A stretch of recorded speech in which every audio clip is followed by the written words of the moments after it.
قد کانا لکم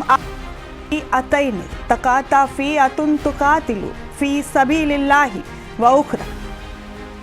یرونہم مثلیہم عینی واللہ یؤید بنصرہ من یشاء ان فی ذلک لعبرۃ لأولی الابصار۔ قرآن شریف کی یہ مختصر سی آیت ایرانی انتظامیہ کی طرف سے اس وقت پڑھی گئی جب رہبر ملت بابائے قوم مرحوم سید آیت اللہ خامنئی صاحب کے جنازہ مبارک کے دیدار اور فاتحہ پڑھنے کے لیے سعودی وفد نے اس وسیع احاطے میں شرکت کی جہاں رہبر انقلاب کا جنازہ رکھا گیا تھا۔ دراصل ایران کے رکھوالوں نے ہر ملک کے وفد کی آمد پر قرآن شریف کی مختلف آیات کا انتخاب بہت ہی سوچ سمجھ کر کیا۔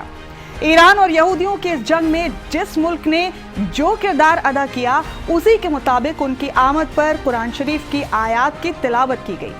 لیکن سعودی ڈیلیگیشن کی شرکت کے وقت ایران نے جو آیت پڑھی یہ وہی آیت تھی جو غزوہ بدر کے وقت پیارے رسول پر نازل ہوئی تھی، جس میں اللہ رسول عزت نے صاف صاف فرمایا ہے کہ اے لوگوں اپنی کھلی آنکھوں سے دیکھ لو، دو دشمن آمنے سامنے ہیں، تمہارے لیے دونوں جماعتوں کے اس واقعے میں نشانیاں ہیں۔ ایک جماعت تو اللہ کے راستے میں جنگ کر رہی تھی اور دوسری جماعت اللہ کے خلاف تھی جو اپنے آپ کو کھلی آنکھوں سے تعداد میں اور طاقت میں زیادہ سمجھ رہی تھی، اور وہ اللہ کی طاقت اور اللہ کے ہونے سے انکار کر رہی تھی۔ باوجود اس کے جنگ بدر میں فتح اس جماعت کی ہوئی جو اللہ کی ذات پر یقین رکھتی تھی۔ یہاں یہ سمجھنا ضروری ہے کہ یہ آیت ایران نے سعودی ڈیلیگیشن کو دنیا کے سامنے ذلیل کرنے کے لیے ہرگز نہیں پڑھی، بلکہ ایران نے یہ آیت پاک، روحانی اور سرزمین انبیاء کے غافل شہنشاہوں اور ان کے وزیروں کی غفلت دور کرنے کے لیے پڑھی تھی۔ عربوں کے غافل بادشاہوں کو لگتا تھا کہ ایران اس جنگ میں کبھی نہیں جیت سکتا،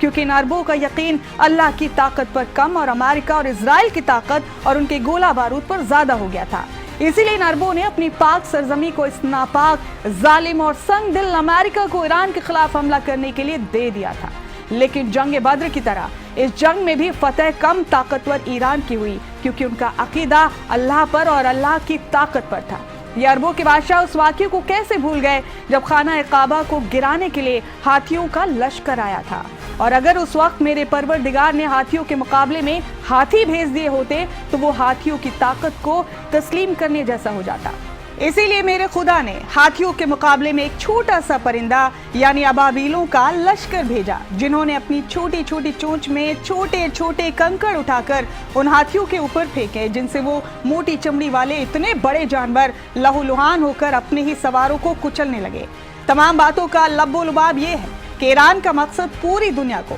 خاص طور پر مسلم ممالک کو یہ پیغام دینا تھا کہ سپر پاور صرف اللہ کی ذات ہے، اس کے علاوہ اور کوئی سپر پاور نہیں۔ ہر چیز میرے خدا کے حکم کی محتاج ہے، لیکن میرا خدا کسی کا بھی محتاج نہیں۔ اور ایران کا یہی وہ اراولی پروت جیسا عقیدہ تھا جس کے دم پر اس نے خود کو دنیا کا خدا سمجھنے والے ٹرمپ اور نیتن یاہو کے غرور کو خاک میں ملا دیا۔